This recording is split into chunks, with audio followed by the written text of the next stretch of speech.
우리 함께 보실 말씀 열왕기하 13장 말씀입니다. 구약성경 584쪽입니다. 열왕기하 13장 1절부터 13절까지 말씀입니다.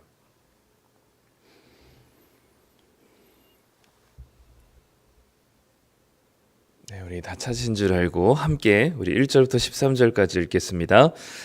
유다의 왕 아하시아의 아들 요아스의 제23년에 예후의 아들 여호아하스가 사마리아에서 이스라엘 왕이 되어 17년간 다스리며 여호와 보시기에 악을 행하여 이스라엘에게 범죄하게 한 느밧의 아들 여로보암의 죄를 따라가고 거기서 떠나지 아니하였으므로 여호와께서 이스라엘에게 노하사 늘 아람 왕 하사엘의 손과 그의 아들 베나닷의 손에 넘기셨더니 아람 왕이 이스라엘을 학대함으로 여호아하스가 여호와께 간구하매 여호와께서 들으셨으니 이는 그들이 학대받음을 보셨음이라.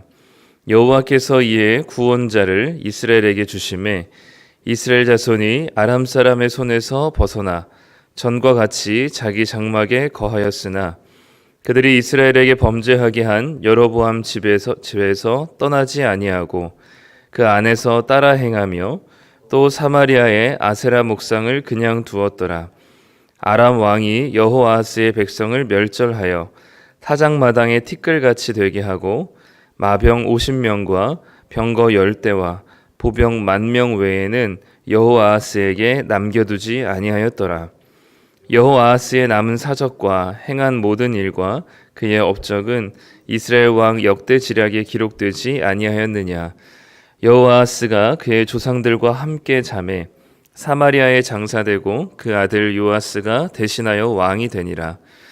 유다의 왕 요아스의 제37년에 여호아하스의 아들 요아스가 사마리아에서 이스라엘 왕이 되어 16년간 다스리며 여호와께서 보시기에 악을 행하여 이스라엘에게 범죄하게 한 느밧의 아들 여로보암의 모든 죄에서 떠나지 아니하고 그 가운데 행하였더라.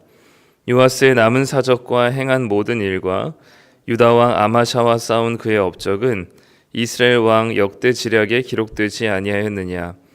요아스가 그의 조상들과 함께 잠에 이스라엘 왕들과 함께 사마리아에 장사되고 여로보암이 그 자리에 앉으니라. 아멘.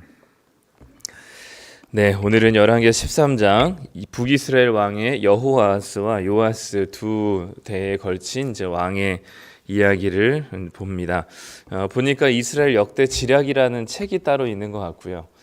오늘 열왕기서는 이스라엘 왕이 무슨 일을 했는지에 대한 상세한 것보다는 이들의 신앙과 믿음에 대한 이야기들을 계속해서 하고 있는 것 같습니다. 오늘도 사실 여호아하스가 17년 다스리고 그의 아들 요아스가 16년이면 도합 32년을 다스렸을 때 33년인데 그 33년 동안 고작 한 것이라고는 우상 숭배하고 아람과 전쟁한 것, 그것이 이제 전부인 것처럼 오늘은 기록이 되어 있습니다. 그만큼 이 하나님께서 바라보시는 하나님의 관점에서 중요하게 생각하는 게 뭔가를 보여주는 거죠. 우리 입장에서는 또 우리가 생각하는 관점에서는 나라를 얼마나 부강하게 만들었고 경제적인 이득이 얼마였고 그리고 이 전쟁 중에 어떻게 승리했고 또 어떻게 탁월하게 나라를 다스렸는가, 이게 이제 우리의 관점이라면 하나님의 관점은, 특히 이제 이스라엘 나라에 대한 하나님의 관점은 어떻게 이들이 하나님의 말씀에 순종했고 그리고 하나님의 말씀에 순종하기 위해서 무엇을 얼마나 애쓰며 그리고 돌이켰는지를 하나님께서는 보고 계시는 것 같습니다. 마찬가지입니다. 우리도 하나님께서 우리를 보실 때 얼마나 많은 성공을 하고 얼마나 많은 것들을 성취하고 무언가를 이루어 놓았느냐 보다는 하나님의 말씀에 순종하고 자신에게 주어진 삶에 하나님이 진정 주인임을 기억하고 살아가고 있느냐를 하나님께서는 더 많이 기억하시는 것 같습니다. 오늘도 여호아하스와 그리고 요아스 두 대에 걸쳐서 사실 같은 죄를 범하고 있고 같은 이야기들을 하고 있습니다. 사울과 다윗 시대에는 통일 이스라엘이었기 때문에 그 통일 이스라엘을 괴롭혔던 원수 같은 존재는 블레셋이었습니다. 근데 이제 이스라엘이 남과 북으로 나뉘어지면서 북이스라엘을 계속해서 괴롭히는 원수 같은 존재는 아람이라고 하는 나라이죠. 지금으로 이제 시리아 정도 되겠는데요. 그 아람이라는 나라가 계속해서 이 북이스라엘을 괴롭히게 됐습니다. 아합이라는 왕이 다스릴 때에도 3번이나 큰 전쟁이 있었고요. 그 아들 여호람 시대에도 이 아람의 왕 베나닷이라는 사람이 계속해서 이 이스라엘을 침략해 왔었고, 그리고 이제 아합의 왕조가 끝나고 예후라고 하는 새로운 왕조가 등극했었던 때에도 마찬가지로 아람 왕국은 계속해서 이스라엘을 침략했습니다. 그러니까 전쟁에서 승리한다고 하더라도 사실 전쟁 자체가 일어나게 된다면 그것은 이 나라로서는 참 큰 손해입니다. 되도록이면 전쟁이 일어나지 않는 게 이 국력을 약화시키지 않는 방법인데, 이 전쟁이 어쨌든 승리하더라도 피해가 없을 수 없기 때문에 이 전쟁이 잦은 전쟁이 있다면 국력은 계속해서 약해지게 되겠죠. 결국 여호아하스, 오늘 우리가 읽은 여호아하스에 이르러서는 이 아람이라는 나라를 더 이상 이게 비견해서 서로 이제 대등하게 싸울 수 있는 관계가 되지 않게 되었습니다. 이제는 아람이란 나라로 인해서 완전히 나라가 많이 그 휘청거릴 만큼 국력이 많이 쇠퇴한 상황들을 보여주게 되죠. 그래서 그 여호아하스라고 하는 왕이 드디어 하나님께 이제는 부르짖게 됩니다. 오늘 4절 말씀에 보면 아람 왕이 이스라엘을 학대함으로 여호아하스가 여호와께 간구하매 여호와께서 들으셨으니 이는 그들이 학대받음을 보셨음이라라고 얘기합니다. 하나님을 찾을 기미가 보이지 않던 끊임없이 우상들을 찾아다녔던 여호아하스가 드디어 하나님을 찾아 나오게 되는 거죠. 하나님께 이제 자신의 이 나라의 괴롭힘과 학대받음을 하나님께 간구하게 됩니다. 그리고 하나님께서는 그 간구함을 들으시고 하나님께서 한 사람을 5절에 보니까 한 구원자를 선택하셔서 이스라엘을 아람의 손에서 벗어나게 하셨다라고 이야기합니다. 네, 4절에 보면 재밌는 표현이 있는데요. 여호와께 간구하매 여호아스가 여호와께서 들으셨대요. 근데 들으신 이유가 거기에 기록이 되어 있습니다. 이는 그들이 학대받음을 보셨음이라라고 얘기하죠. 이 얘기는 뭐냐면 여호아스가 기도했기 때문에 그것 때문에 들어주셨다는 게 아닙니다. 보니까 이는 왜냐하면이라고 얘기하면서 하나님께서 들으신 이유는 뭐냐면 그들이 학대받음을 보셨음이라라고 얘기합니다. 그러니까 하나님께서 여호아스가 간구한 내용, 그러니까 우리를 살려달라는 그 내용을 기도 제목을 하나님께서 응답하신 이유가 뭐냐면 그들이 학대받음을 하나님이 보셨기 때문입니다. 여호아스가 회개했거나 돌이켰거나 그리고 그의 기도가 너무 간절했기 때문이 아니라 그 하나님의 백성들이, 이스라엘 백성들이 너무나 괴롭힘을 당하고 있는 모습을 하나님께서 보고 계셨기 때문에, 이 얘기는 뭐냐면 하나님이 그들을 그저 불쌍히 여기셨기 때문이라는 거죠. 그러니까 여호아스가 기도했기 때문이 아니라, 간구했기 때문이 아니라 하나님께서 그들을 불쌍히 여기셔서 하나님의 선의와 하나님의 은혜로 그들을 구원해 주셨다는 겁니다. 여기서 마찬가지 한 가지 우리에게 적용할 게 뭐냐면, 우리가 회개 기도를 한다고 해서 하나님 우리를 용서해 주시는 분이 아닙니다. 우리가 회개 기도를 해서 하나님께서 용서해 주신다면 우리가 회개 기도하지 않은 죄에 대해서는 용서를 받지 못하는 거죠. 우리는 회개 기도 때문에 용서받은 것이 아니라 예수 그리스도의 보혈로 용서받은 겁니다. 그러니까 여기서는 하나님의 은혜 때문에 우리가 용서받은 것이지 우리가 회개를 기도를 했다는 행위 때문에 용서를 받은 게 아닌 거죠. 그러나 그럼에도 불구하고 우리가 회개 기도를 하는 이유는 뭐냐면 내가 얼마나 하나님의 은혜에 비하여서 죄인된 사람인지를 인지하고, 그리고 이런 나에게는 하나님의 은혜밖에 나를 구원하실 수 없다는 사실을 깨닫고 내 영혼에게 각인시키는 시간이 회개인 거죠.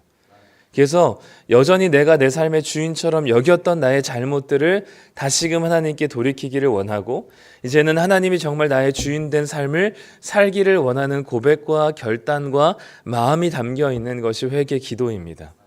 우리가 회개 기도를 했기 때문에 하나님이 들으신 게 아니라, 응답하신 게 아니라 하나님의 예수님의 보혈로, 공로로, 그리고 그것을 예수님의 공로로 우리의 죄를 용서하시기로 결정하신 하나님의 은혜 때문에 우리가 용서함을 받은 것입니다. 그렇기 때문에 우리는 과거, 현재, 미래의 죄를 용서받았다라고 선언하는 거죠.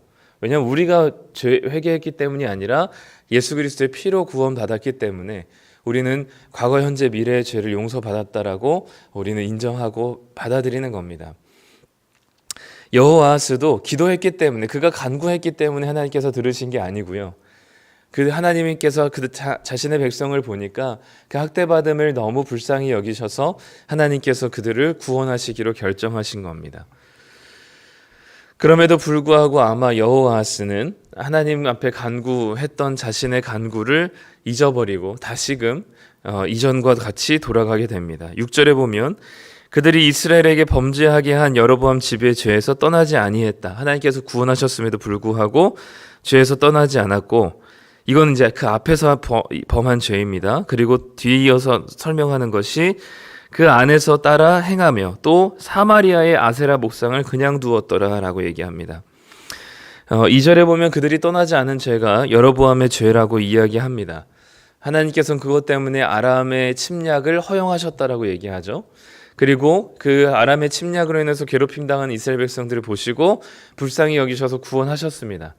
그리고 나서도 이스라엘 백성들은 다시 이전에 지었던 죄를 똑같이 짓게 되죠. 근데 여기서 아까 2절에서 얘기하지 않은 죄를 6절에서 한 가지 추가한 게 뭐냐면 사마리아의 아세라 목상을 그냥 두었다라고 얘기합니다. 이거를 굳이 얘기한 이유가 뭘까요? 아마도 여호아하스가 하나님께 간구하면서 살려달라고 얘기할 때 하나님께서 우리를 한 번만 구원해 주시면 사마리아에 있는 저 아세라 목상을 없애겠습니다라고 약속했던 것 같습니다. 하나님께 아마 그렇게 서원했던 것 같아요. 하나님, 이번에 아람의 손에서 구원해 주신다면 저 사마리아에 있는 아세라 목상을 부시겠습니다. 없애겠습니다라고 약속했던 것 같아요. 그래서 하나님께서 그들을 구원하신 이후에 여호아하스가 사마리아의 아세라 목상을 해치워야 돼요. 없애버려야 되는데 그 일을 하지 않았다는 것을 여기서 명시적으로 기록한 이유는 아마도 여호아하스가 그런 약속을 하나님께 했기 때문이라고 여겨지는 거죠. 그런데 그 약속이 여전히 지켜지지 않았다는 것을 볼 수 있습니다. 결국에는 아람 왕이 이스라엘이란 나라를 마치 마당의 티끌같이 먼지처럼 여기게 되면서 그들의 군사력을 완전히 축소시켜 버립니다. 그래서 7절에 보면 이스라엘에게 마병 50명, 병거 10대, 보병 10,000명 외에는 여호아스에게 남겨두지 아니하였다라고 기록하죠. 그리고 뒤에 그 여호아스의 뒤를 이은 요아스도 마찬가지 11절에 보면 느바세 아들 여로보암의 모든 죄에서 떠나지 않고 그 가운데서 행하였다라고 얘기합니다. 여전히 괴롭힘 당하고 있고 여전히 학대 중에 있음에도 불구하고 조금만 숨통이 트이면 하나님께 약속했던 것들을 잊어버린 채 다시 그전과 같이 돌아가고, 또는 그 약속했던 것과 또 하나님 앞에 그 전보다 훨씬 더 악을 행하고 있는 이스라엘 백성들의 모습을 보여주게 되죠. 두 가지입니다. 여전히 우리가 의지해야 될 것은 우리의 약속과 우리의 결단과 우리의 의지는 여호아하스와 요아스와 크게 다르지 않습니다. 하나님께 우리가 말씀대로 순종하고 하나님 우리 주인이 되시고 우리가 하나님 말씀대로 순종하겠다라고 약속하고, 또 특히 다급하면 또 이 상황들이 몰려오면 그렇게 하나님께 약속하곤 합니다. 그런데 우리는 조금만 우리의 상황이 열려지고 편해지고 특히 여기 나온 것처럼 자기 장막에 안전하게 거하게 되는 상황이 된다면 우리는 언제든지 하나님께 약속했던 것들을 저버릴 수 있는 아주 얄팍한 심보를 가진 사람들이죠. 그럼에도 불구하고 하나님은 여전히 우리들에게 은혜를 베푸셔서 당신의 이 구원하심을 경험할 수 있도록 은혜를 베푸시는 것은 하나님입니다. 즉 신실하시게 약속을 지키시고 반응하시는 분은 하나님이시죠. 우리가 대단한 돌이킴과 회개를 했기 때문이 아닙니다. 그저 입으로만 살려달라고 하나님께 간구하더라도 하나님께서는 그 간구를 들으시고 우리의 삶에 응답하시는 분이 바로 하나님이십니다. 그렇기 때문에 우리가 의지해야 될 분은 바로 우리의 결단과 고백이 아니라 변함없으신 하나님의 은혜와 신실하심이 우리가 의지해야 될 대상인 것이죠. 우리가 그 하나님의 은혜를 경험했다면 우리가 해야 될 두 번째는 뭐냐면 회개입니다. 회개는 기도를 얘기하는 게 아니고요, 후회를 얘기하는 게 아닙니다. 그 길에서 완전히 돌이켜서 하나님 쪽으로 향하는 것을 이야기하는 거죠. 최근에 저희 둘째 아이가 자세가 잘못됐는지 목에 뼈가 이렇게 틀어져 가지고 지난 토요일 날 이렇게 움직이지를 못하더라고요. 워낙 또 이렇게 이 엄살이 심하고 자기 몸에 굉장히 소중하게 여기는 아이라 조그마한 상처에도 아주 온갖 연고와 밴드를 붙이는 아이이기 때문에 물론 이제 아마 버틸 수 있을 텐데 굉장히 막 울면서 막 질질 짜는 거죠. 그래서 병원에 데리고 갔더니 이제 뼈가 조금 틀어져가지고 도수 치료를 받아야 된다 얘기하더라고요. 그래서 도수 치료를 지금 한 2번 받았는데 좀 괜찮아졌어요. 괜찮아지면서 이제 도수 치료하시는 분도 그렇고 진료 보시는 의사 선생님들 그렇고 이제 이 뼈를 맞췄는데 이게 자세가 또 불량하면 언제든지 또 이게 목의 뼈가 조금 틀어질 수 있다. 그렇기 때문에 낮은 베개에 이제 잘 때도 옆으로 자면 안 되고 낮은 베개에 누워서 똑바른 자세에서 자야 되고, 그리고 허리를 늘 펴고 목을 구부정하게 하거나 허리를 구부정하게 하면 또 목이 또 틀어질 수 있다라고 얘기를 합니다. 워낙 겁이 많은 아이이기 때문에 그 말을 정말 잘 듣고 있더라고요. 근데 언제든지 다시 자세가 또 불량해지면 목이 또 언제 삐끗하게 될지 모르는 거죠. 마찬가지인 거죠. 우리가 죄에서 돌이키지 않는다면, 죄에서 돌이키는 방향으로 우리 자세를 취하지 않는다면 우리는 언제고 또다시 죄에 무너지고 이 악행 속에서 또 하나님의 심판과 징계를 받을 가능성이 큽니다. 하나님께서 우리에게 원하시는 건 하나님의 은혜의 치료를 받았다면 우리는 그 은혜에 감사하며 우리의 자세를 다시 고쳐 잡을 필요가 있는 거죠. 물론 그 자세가 우리의 몸도 우리가 평생토록 해왔기 때문에 잡았던 자세들이 있기 때문에 그 자세로 다시 구부정해지거나 또는 다리를 꼬거나 턱을 벤다거나 하는 그런 잘못된 자세로 돌아갈 확률이 높습니다. 그럼에도 불구하고 우리가 해야 될 것은 무엇이냐면, 치료를 받았다면 다시 또 그런 상황으로 악화되지 않도록 우리의 자세를 의지적으로라도 고쳐야 하는 거죠. 우리가 의지가 자꾸 무너진다 하더라도 우리는 다시 한번 그것을 고쳐 안고 생각하고 고민하고 그리고 다시 그 방향으로 돌이켜야만 하는 것입니다. 마찬가지입니다. 하나님께서 우리에게 주신 이 치료와 은혜를 경험했다면 우리가 또다시 죄에 빠지지 않기 위해서 죄에 대해서 민감하게 생각하고 다시금 자세를 고쳐 안고 우리의 불량했었던 또 우리의 잘못된 육체적인 습관들을 다시금 고쳐 잡고, 그것이 또 다시 무너질 수는 있지만 거의 무너졌다는 사실로 다시금 우리가 자세를 또 고쳐 앉는 방식들로 계속해서 회개로 우리가 나아가야 하는 거죠. 끊임없이 이쪽 방향으로 우리가 자꾸만 우리의 본성이 틀게 될 때마다 우리는 다시금 하나님께로 방향을 틀어서 우리가 끊임없는 회개와 그리고 그 회개의 자세를 고쳐 앉을 때 우리가 그 은혜 안에 조금 더 많이, 그리고 하나님께서 주시는 은혜 안에 감사로 머물게 될 수 있을 것입니다. 오늘도 우리가 먼저는 우리의 결단과 고백을 의지하기보다는 하나님의 은혜를 의지하시고 거기에 기대셨으면 좋겠습니다. 그리고 두 번째는 우리가 하나님의 은혜를 누리는 자로서 우리의 자세를, 방향을 하나님께로 계속해서 고쳐 앉으시길 바랍니다. 자꾸만 우리 본성이 이쪽을 향한다 하더라도 우리의 무너진 자세를 다시금 고쳐 앉아서 하나님께로 향하셔서 그 하나님의 은혜를 더 많이 누리시고 그 충만하신 하나님의 능력을 경험하시는 오늘 하루가 되시기를 간절히 소망합니다. 기도하겠습니다. 하나님 감사합니다. 오늘 여호아하스와 요아스의 모습을 봅니다. 그 끊임없이 전쟁 속에서 국력이 약해져서 하나님께 간구할 수밖에 없었던 여호아하스가 자신이 그 약속하고 서원했었던 것마저 지키지 않음을 봅니다. 그럼에도 불구하고 하나님께서는 여호아스가 회개한 것의 여부와 상관없이 그 학대받은 것을 보시고 불쌍히 여기시며 그들을 구원하시는 하나님의 은혜를 또한 봅니다. 우리는 늘 불성실하나 하나님은 늘 신실하셨기에 오늘도 우리가 붙잡을 것은 우리의 고백과 결단이 아니라 하나님의 은혜인 줄 믿습니다. 그분의 하나님의 능력과 은혜를 의지하고 그 신실하심을 붙들고 나아갈 때 하나님의 은혜를 받은 자로서 우리가 우리의 자세를 다시금 고쳐 안고 하나님께로 향할 수 있는 자들 되게 하여 주시옵소서.